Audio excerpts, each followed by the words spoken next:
હવે વાત કરીએ બનાસકાંઠાના અમીરગઢ તાલુકાની કે જ્યાં મગફળીના બિયારણને લઈને ખેડૂતો ચિંતામાં મુકાયા છે। બનાસકાંઠાના અમીરગઢ તાલુકામાં મગફળીના બિયારણને લઈને વિવાદ સર્જાયો છે। આક્ષેપ એવો છે કે આશરે 700 કટ્ટા બિયારણની વાવણી બાદ પણ અનેક ખેતરોમાં મગફળીનો એક પણ છોડ ઉગ્યો નથી। મહત્વનું છે કે 50થી વધુ ખેડૂતોને સેવા સહકારી મંડળી મારફતે મગફળીનું બિયારણ આપવામાં આવ્યું હતું, જે બાદ ખેડૂતોએ ચોમાસાની આશા સાથે વાવણી કરી, પરંતુ દિવસો વીતી ગયા છતાં ખેતરો સૂકા પડ્યા છે।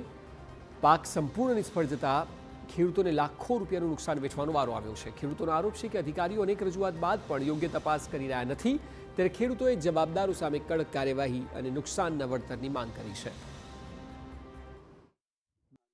એ દવા વિઝિટ એના પછી આયા જ નથી। વિઝિટ કરીને જતા રહ્યા। એ વિઝિટમાં એમને કબૂલ્યું હતું કે આ તમને આ થોડી ભૂલ તો લાગે છે, આવું કબૂલીને પછી એ જતા રહ્યા। મને આગળથી જતા રહ્યા પછી અમે ફેર કોલ કર્યો, સાહેબ શું થયું, અમારો તમે રિપોર્ટ આપશો? રિપોર્ટ આપ્યા પછી એમને કોઈ નિવેદન વગેરે આપ્યું નહીં અમને, એટલે મેં પછી ખેતીવાડી ખાતામાં સાહેબ જાણ કરી કે સાહેબ અમારે આવું થયું છે, અમારા સાથે છેતરપિંડી થઈ છે। સાહેબ 35-40 હજારનો ખર્ચો છે સાહેબ। 8 કટ્ટા છે। મેં 40 કટ્ટાનું વાવેતર કરેલું હતું, તેમાંથી મારે સાહેબ 35 કટ્ટા ઉગેલા નથી। જેઓ મેં દવાના કોઈ પટના કારણે કોઈ પ્રોબ્લેમના કારણે ઉગેલ નથી, એટલે મારી એટલી જ માંગ છે કે મને જે મેં ખર્ચો કર્યો એટલો મને પાછો મળે, અથવા કે મને સીટ મને લઈ આપે તો હું બીજી વાર વાવેતર કરી શકું। આપણી આટલી જ માંગ છે સાહેબ।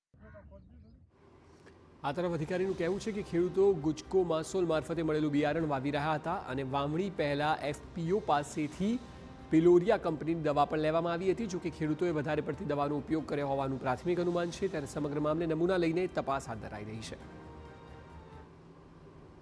તો વધારે પડતા જે ઓવરડોઝ થયું એના લીધે આ ખેડૂતોને જે ઉગાવાનો જે પ્રશ્ન થયો છે, એ આખો મામલો આ બાબતે જે ખેડૂતોને જે અંદર બિયારણ ખરીદ્યું હતું અને જે બીજ માવજત આપી હતી, તો એ ખેડૂતોને આ મગફળીનો પ્રશ્ન ઉપસ્થિત થયો હતો। મતલબ રિઝલ્ટ આવશે, એ રિઝલ્ટ બાદ એક્ઝેક્ટલી કહીશું કે ભાઈ આ દવા ખરેખર એકચ્યુઅલી એમાં કન્ટેન્ટ શું હતું અને કઈ રીતે એમાં હતું દવામાં, બરાબર। અને બિયારણનું પણ અમે એનું સેમ્પલ પણ લીધેલું છે।